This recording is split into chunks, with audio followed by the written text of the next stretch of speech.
Olá pessoal, então agora a gente vai ver o nosso primeiro case sobre os gráficos de controle, seguindo aquele passo a passo que a gente já falou bastante aí durante o curso.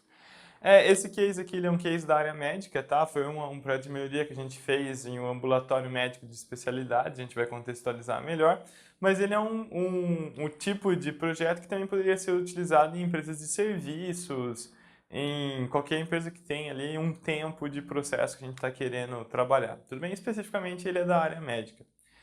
Então, né, aqui está o nosso grande passo a passo que a gente comentou bastante, né, só revisando. Primeiro eu tenho aqui, o primeiro passo é definir meu problema, né, contextualizar o que eu estou querendo, qual é o indicador que eu estou querendo controlar, qual é a característica de qualidade, característica de interesse daquele processo. Uma coisa que ajuda muito a gente a fazer isso daqui é a árvore CTC, que é inclusive a ferramenta que a gente usou nesse case. Depois a gente vai coletar os dados sobre aquilo que a gente está vendo, né? A gente já definiu qual é o indicador, aqui a gente coleta esse indicador. Às vezes eu tenho os dados históricos, que a gente já tem um banco de dados pré-definido, e às vezes eu tenho que construir esse banco de dados, dados obviamente, dados estruturados, e eu faço isso através dos formulários de coleta de dados. Depois que eu já tenho os dados coletados, eu tenho que avaliar a distribuição e saber qual gráfico de controle eu vou escolher. Eu vou escolher um gráfico P, um gráfico U, se for características de atributo, ou então eu vou direto ali para o gráfico de individuais, ou para o gráfico X/S. Tudo bem? Lembre-se lá, o Minitab sempre ajuda a gente lá no assistente, né? Que a gente viu bastante aula disso, para ajudar a gente a escolher o gráfico. Depois eu construo o gráfico, lá eu uso o Minitab, ou Excel, ou qualquer outro tipo de software, e eu vou ter o gráfico plotado.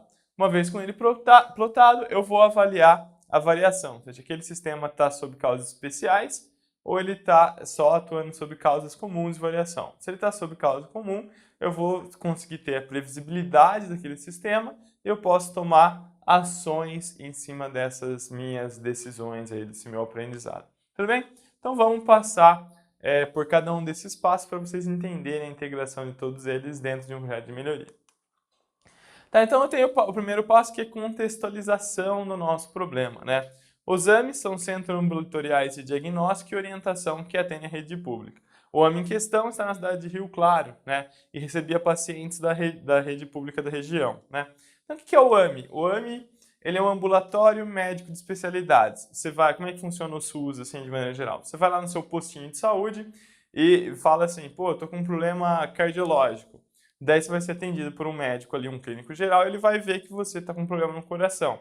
Ele não consegue te atender ali porque ele não tem um médico especialista naquele problema. Então ele vai marcar um atendimento que a gente chama de atendimento secundário em um ambulatório com um cardiologista especialista. O AMI, né, é um programa do governo do estado de São Paulo que oferece essas consultas secundárias para a população. Então, no caso ali, você ia lá na sua unidade básica de saúde, via que tinha um cardiologista, e daí você agendava no AMI, ok? Então, ele fornece essas consultas de especialidade. Tá, a diretora do ambulatório tinha a percepção de que o AMI não estava dando conta da demanda enviada pela rede básica.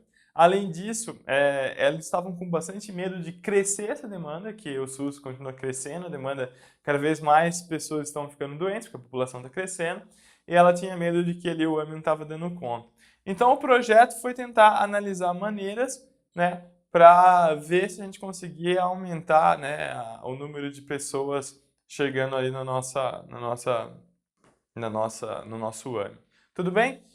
Tinha uma meta que era realizar 7.000 consultas por mês, tá? Então essa meta foi dada dentro da previsão do Ministério da Saúde, da Fundação de Saúde da cidade, etc. Então, né, o primeiro passo a gente tem que escolher o indicador, né? O que a gente vai trabalhar e o que a gente vai querer melhorar nesse ano, né? Então a gente tinha essa meta aí de aumentar no mínimo para no mínimo 5.100 e em média 7.000 consultas realizadas por mês até 2013. Tá? Então, quais são os indicadores que a gente desdobra? Primeiro, a gente falou assim, pô, um atendimento ao paciente no ambulatório com qualidade, ele tem 2 direcionadores de qualidade. Lembra lá da nossa árvore CTC. O primeiro é a assertividade, né? Que a gente tem assertividade global, né? Se o paciente resolveu o problema, e a assertividade dentro do AMI, interconsulta. Um agente médica alta global, então dos pacientes que foram lá quando receberam alta e foram encaminhados para tratamentos terciários ou outros tipos de tratamento. E assertividade dentro do AMI, né? O cardiologista ele atendia porque não era um problema cardiológico, era um problema de pulmão, então ele vai mandar para o pneumo e assim por diante. E a gente tem a demanda, né? Que é a quantidade de consultas. Eu vou ter que aumentar o número de consultas efetivas realizadas e ter ali o indicador de porcentagem da demanda oferecida que está sendo, que a consulta está sendo feita. Então, o quanto que o AMI está dando conta do recado. Tudo bem? Obviamente, isso daqui é toda uma parte de qualidade no atendimento e isso daqui é uma parte de quantidade no atendimento. Para esse projeto específico, a gente pegou esse indicador aqui, que eu até pintei de verdinho, que é o número de consultas realizadas. Então, eu vou querer olhar esse número de consultas realizadas. É esse o indicador que eu vou querer colocar no meu gráfico de controle e entender a fundo para ver o que a gente consegue fazer para aumentá-lo. Então eu vou daí, eu passo ali, né, para o passo 2 que é coletar os dados, né, eu tenho que coletar os meus dados, e aqui eu tenho justamente lá os dados históricos. Então eu tenho lá, janeiro eu tive 22 dias úteis, fevereiro 19, e daí eu tenho várias coisas, várias estatísticas que a gente já tinha no banco de dados do AMI, tá? Então isso daqui são os dados históricos. Então, em janeiro a meta aceitável era 5.100. Foram ofertadas 6.280 e realizadas 4.963. Isso é um indicador extremamente interessante, que a hora que a gente foi olhar os dados, a gente viu, pô, por que o AMI não está realizando essas consultas? Ele está ofertando todos os meses mais do que 5.100, só que ele não realiza essas consultas por quê? Porque os pacientes, muitas vezes, faltavam às consultas. Olha só que engraçado, né? O cara demora bastante tempo lá no SUS para depois ir numa consulta e depois ele não vai na consulta. Não que ele não vá porque ele não sabe, porque às vezes a unidade básica de saúde não conseguia contatar o cara por telefone, às vezes o cara desistia mesmo, ele era contatado, ou até mesmo ele já tinha resolvido o problema dele de tanto que demorou para ele conseguir uma consulta. Mas enfim, o que a gente tem aqui é que a gente não tem o aproveitamento total das consultas ofertadas pelo AMI, a gente tem esse não realizado. E a partir desses dados eu também posso ter o meu gráfico P, né? Que o meu gráfico P vai me dar a porcentagem de venda, a porcentagem de não comparecimento às consultas, né? A perda total que a gente falou, ok? Então eu tenho 3 indicadores de contagem, que a gente poderia fazer gráfico U. Nesse gráfico U eu iria observar ali, né, quantas consultas eu consigo ofertar e quantas consultas eu consigo realizar em média. Eu tenho, né, a minha perda total, que é o gráfico P, um gráfico de porcentagem, que é o não comparecimento, ou seja, o comportamento natural do não comparecimento. E a gente justamente foi atrás desse indicador aqui, porque ele é um indicador bem alto, ele às vezes chega ali a 20 e tantos por cento. Já que eu tenho 20 e tantos por cento de não comparecimento, eu posso dimensionar um overbooking ali, né, e ofertar mais e conseguir realizar ali dentro das metas. Essa foi a ideia geral do nosso projeto, né? Então, para escolher o tipo de gráfico, eu descobri que aqui eu precisava do gráfico U e aqui eu precisava do gráfico P, como a gente já viu que faz no assistente.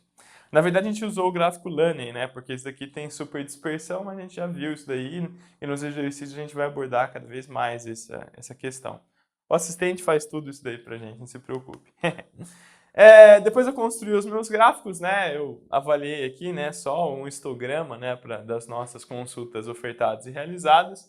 Aqui a gente tem o número de consultas ofertadas por mês e o número de consultas realizadas por mês. Então, esse ano nunca deu problema. Em média, eu realizava de fato 5.290 consultas e podendo chegar a dias que eu realizava 4.090 e até dias que eu realizava 6.500, mais ou menos 6.500. Né? Então, do jeito que ele está, ele consegue tranquilamente, porque ele nunca deu problema de atendimento, ele nunca chegou o paciente lá que não foi atendido. Tá? Então, tranquilamente, eu tenho esse número aí de 6.500. Eu poderia até falar, olhando esse gráfico aqui, que a minha capacidade é realizar 6.500. Ou mais, né? No mínimo 6.500 eu tenho certeza absoluta que eu consigo realizar.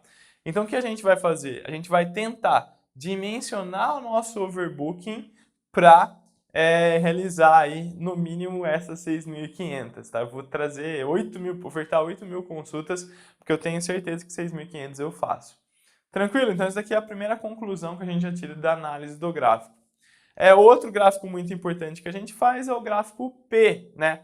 Que é a porcentagem de não comparecimento. Então, como é que está essa minha taxa de não comparecimento? Tá? Então, eu tenho aqui, por mês, ela está em torno de 82,5%, não comparece, podendo, de comparecimento, né? Podendo chegar a 90% ou podendo chegar a 74% de comparecimento, beleza?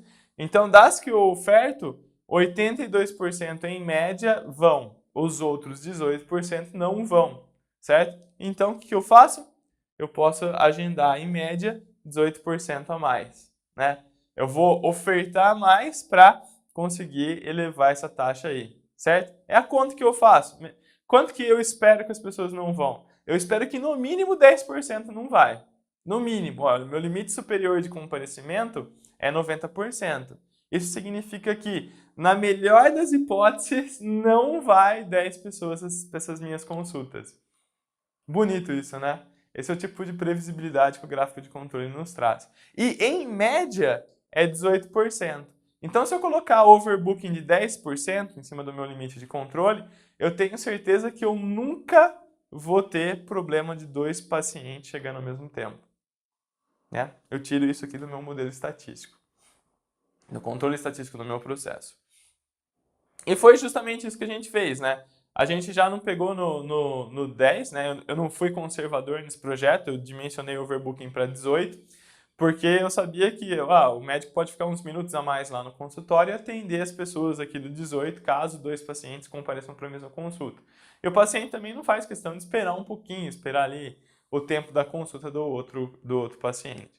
E a gente fez isso, né? A gente determinou esse overbooking, né? E a gente foi subindo esse overbooking aos poucos. Então, por exemplo, para a gente chegar na meta de 7.000, eu calculo ali a partir dos 18% de não comparecimento, que eu tenho que oferecer 8.500. E foi justamente isso que a gente fez. E a gente já viu aqui, né, o número de consultas realizadas e mudando de patamar. Então, a gente demorou aqui até abril para chegar no oferecimento das 8.500 consultas, e é justamente isso que a gente tem aqui. Olha lá, a média foi lá para 6.900 consultas, né? E depois a gente estabilizou esse gráfico aqui. Perfeito?